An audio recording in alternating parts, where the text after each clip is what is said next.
अगर अपन बात करते हैं किसके बारे में, इंसुलिन के बारे में।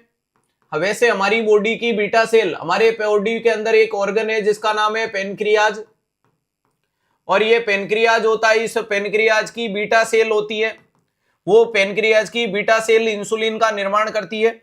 और इंसुलिन होता है वो हमारी बॉडी में मेटाबॉलिज्म के लिए रेस्पॉन्सिबल होता है, मेटाबॉलिज्म।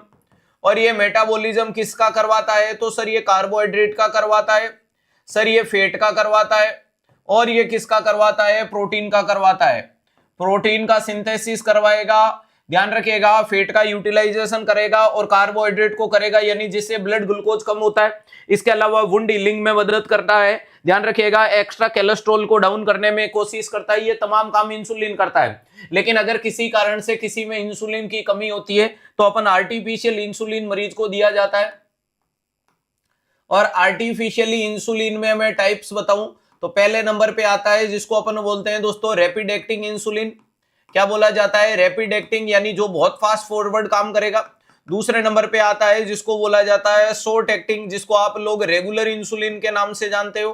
तीसरे नंबर पे आता है दोस्तों जिसको बोला जाता है इंटरमिटेंट एक्टिंग इंसुलिन के नाम से जाना जाता है तीसरे नंबर का। और चौथे नंबर की कंडीशंस आती है जिसको क्या बोला जाता है, लॉन्ग एक्टिंग बोला जाता है।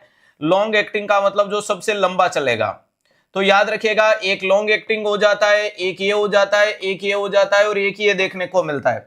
सबसे पहले अगर मैं बात करूं कि ये जो सबसे पहले वाली कंडीशन है जिसका नाम है रैपिड एक्टिंग, इसमें क्या देखने को मिलता है, तो यहां आपका नाम आता है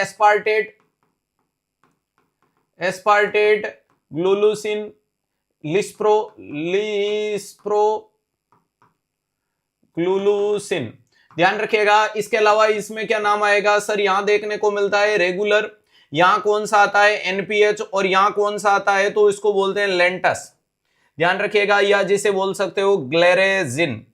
अरे कौन सा बोल सकते हो, ग्लेरेजिन या लेंटस, ये आपके सामने देखने को मिलता है। अगर मैं इनके एक्टिविटी के बारे में बात करूं तो ये लगभग 15 से 30 मिनट में काम शुरू करता है ऑनसेट, ध्यान रखिएगा। ये लगभग आपका 30 से 60 मिनट में अपने काम को शुरू करता है, ध्यान रखिएगा। एक एक जवाब अगर लिखना है तो इसका 15 मिनट कर देना, इसका 30 मिनट कर देना, ध्यान रखिएगा। ये लगभग 60 मिनट से 120 मिनट तक इसमें जा सकते हो, ध्यान रखिएगा। और इसके लिए 120 मिनट से 240 मिनट जा सकते हो, ये है। लेकिन एग्जैक्ट आंसर यहां सब पहली रो है।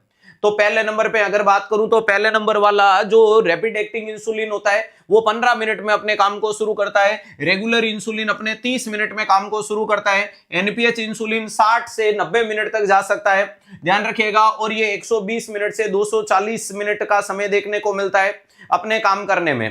क्लियर है। तो हमारे सवाल में यही पूछा कि जो रेगुलर इंसुलिन है वो काम कब शुरू करता है, तो आपका जवाब 30 मिनट वाले ऑप्शन में चला जाएगा।